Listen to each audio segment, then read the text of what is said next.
Vengeance, I've come for your soul. It's time for some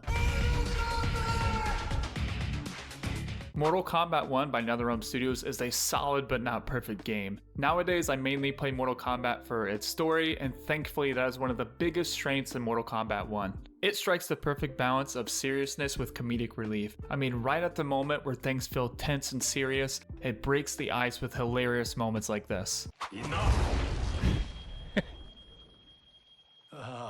That's funny. That's no special effect. Indeed. Or when you're in the middle of a fight and things like this happen.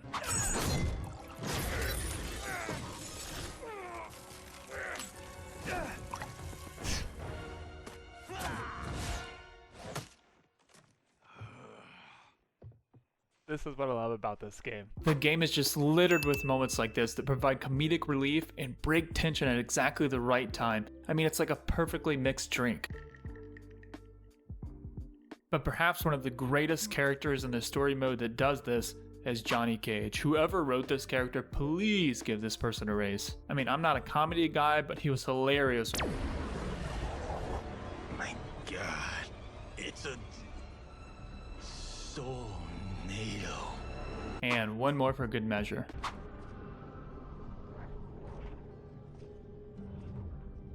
This kind of highlights what I was talking about earlier with not only Johnny Cage being funny, but them breaking the tension with funny moments like this. Their first time in Outworld, and then he comes through with a cell phone.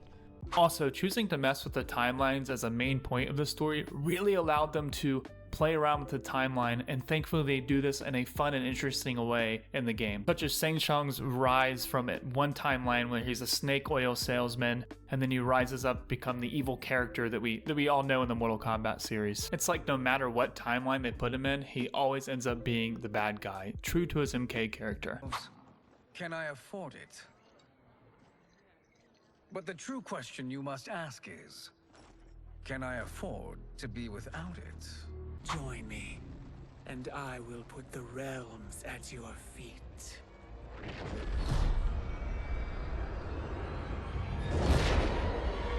In this story, the character development and the relationships between characters is a joy to watch. You have Kung Lao and Raiden started off as farmers essentially, and they kind of look similar aesthetic wise, but they have a strong bond, and one is really cocky and the other is humble. You haven't beaten me yet. The day's coming, Kung Lao. Keep telling yourself that.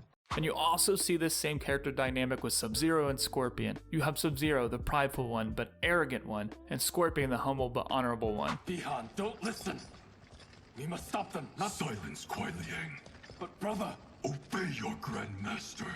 Except the end result is different with Sub-Zero portraying Scorpion. But you contrast this with Kung Lao and Raiden, and they stay strong together throughout the whole story despite these differences. You also get to watch Johnny Cage start out as enemies of Kenshi, with Kenshi attacking him to get his family sword back to restore his clan's honor. And then he goes on to lose his sight and then forms a bond with Johnny Cage, and Johnny Cage eventually gives his sword back to him. Give me your sword. Why? Just give it.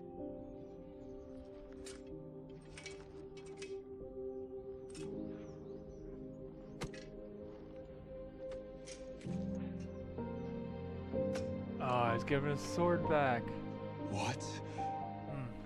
I can't. Right in the field. Not when you You've saved my life. Love the character development. Watching these different relationships form and build over time is so satisfying to see. The next thing I have to talk about in regards to the story is the plot twist. And boy, is there a lot of plot twists. I mean, for example, you have Shang Tsung in one timeline, trick another Shang Tsung in another timeline, and then you have to team up with one Shang Tsung from in one timeline to fight the other Shang Tsung. I mean, it does get a little convoluted, but it's still pretty interesting. I mean, and this is just one example of the plot twist that the game has. They do serve as a way to surprise you, and they do keep you engaged in the story. I think they're very well done. This next part I want to talk about here is the arts and graphics. They are a little bit washy, but it's not necessarily a bad thing. I think this is just the style that they chose to roll with. I truly believe it's respectable compared to other Mortal Kombat games they've made in the past. I like that in each and every Mortal Kombat game that NetherRealm Studios makes, they're always trying different aesthetic styles with the art and the outfits that your characters are wearing. Even though I personally have my own preference, and that's probably a little bit of nostalgia bias for the classic characters of Sub-Zero and Scorpion and their outfits, but nonetheless, I like that they're trying something different each time. It keeps the game fresh. This leads me to perhaps the most important part when it comes to a Mortal Kombat game, and the big question: how is the combat in Mortal Kombat 1? I would say it's pretty respectable compared to other Mortal Kombats. It kind of has a Swifty feel to it. It's a little too basic at times for me, but I would say it does check all the boxes in a Mortal Kombat game. I wish they would have done more here, like interactions with the environment, such as past Mortal Kombats where you would knock people through the ceiling.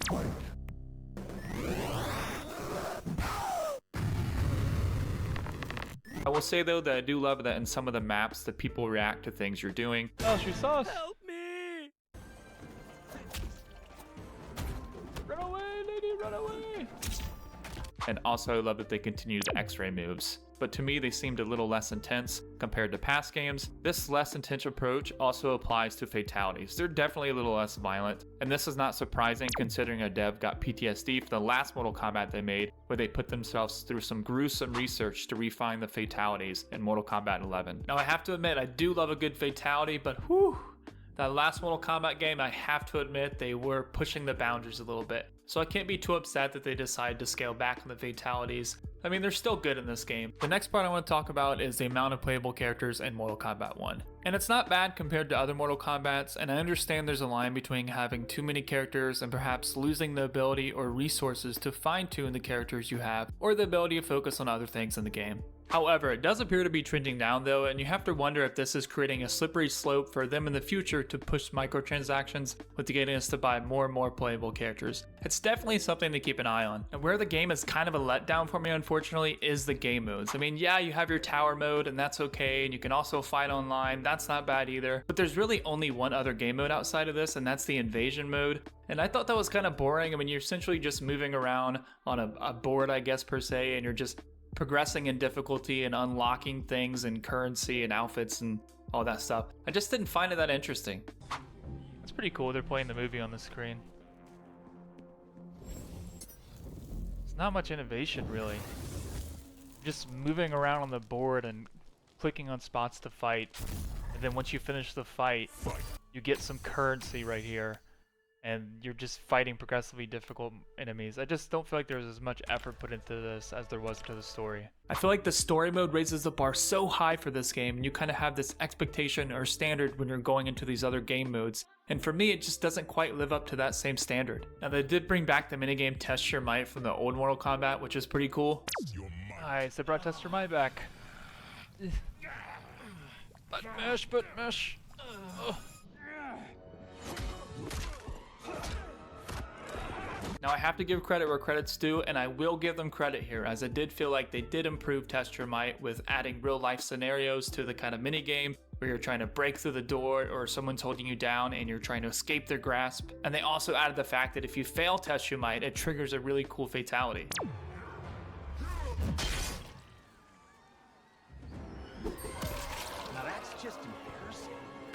I just wish they would have been more innovative here with the game modes, like in some of their past games in Mortal Kombat Deception, where you could play chess.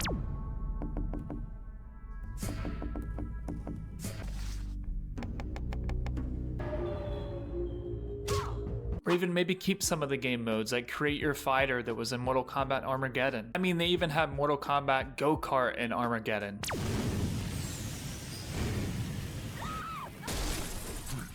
The game modes here were just lacking comparatively to other Mortal Kombat games that they made in the past. Whenever you play a Mortal Kombat game, it's hard not to compare it to other games they've made in the past. The story absolutely carries this game when it comes to fun. They really have nailed this part to me in the past couple Mortal Kombats. While this game respects the Mortal Kombat style and lore, to me it plays it too safe, and sometimes I feel they try to be too different in some ways with their games. I would have liked to see more risk and innovation here, especially with the game modes. I love that NetherRealm Studios keeps trying different things, but I think they should consider keeping some of their past game modes as a standard and refining them. I feel the balance could be better. This leads me to my final judgment of Mortal Kombat 1. If you're playing just for the combat, some of the basics in the game, then it checks the boxes. Now if you want something different outside of this, then you may be a little disappointed. So for me, I give this game a final verdict of good. It is worth the $70 price tag for the story alone. Now I do hope that they do something different in the future with the game modes and improve upon those, but overall I'm excited for what NetherRealms comes up with next.